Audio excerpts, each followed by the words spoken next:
So by way of some brief background, it is important to acknowledge that the Better Housing Amendment has been proposed in direct response to residents' feedback regarding issues that affect our residential neighbourhoods.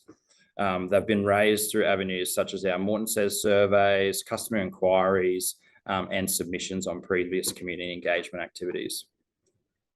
Throughout the preparation and operation of the current MBRC planning scheme, there has been consistent feedback over a number of years on the issues being experienced. And in response to public consultation on the previous tailored amendment, there were approximately 80 submissions received just purely in relation to next generation neighbourhood experiences.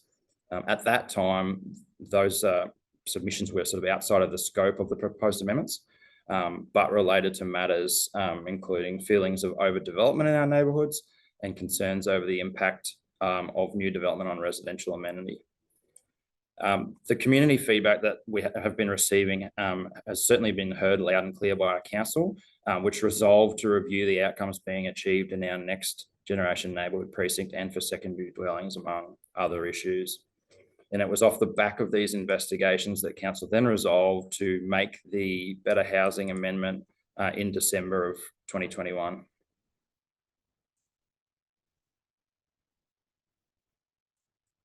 Council have heard and are seeking to act on this community feedback.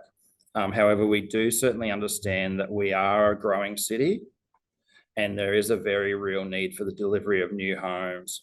So as such, the amendment is aiming to strike a balance that continues to support the supply of housing whilst improving neighbourhood design and amenity outcomes. So this current public consultation stage is an opportunity for us to check in with the community to help inform if we've got that delicate balance right. And we certainly remain very open to all feedback received during this period. Your submissions during this stage of the process will allow us to fully consider this balance before going back to the planning minister with the amendment. So in terms of the purpose of the proposed changes, it's really captured in the sort of tagline there about delivering better housing and better neighbourhoods and responding to the residents' feedback around matters like dwelling design parameters and function, development density, residential amenity, and sort of livability generally.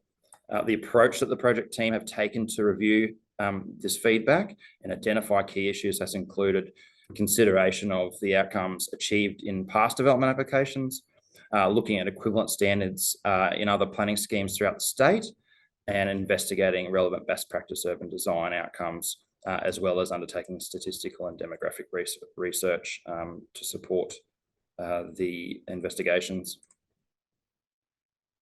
So the proposed amendment does include a really broad range of policy responses to enable council to better address residents' feedback. This includes proposed changes to encourage the delivery of things like lot sizes that can accommodate backyards for outdoor living, appropriate setbacks and site coverage to avoid overcrowded neighbourhoods and loss of privacy, sunlight and breezes, more diverse housing types in sort of well-chosen locations that offer affordable lifestyles, and more greenery like open areas, trees and landscaping so that our neighbourhoods look and feel good and are cooler. And also better parking requirements to accommodate cars on site and less on our streets.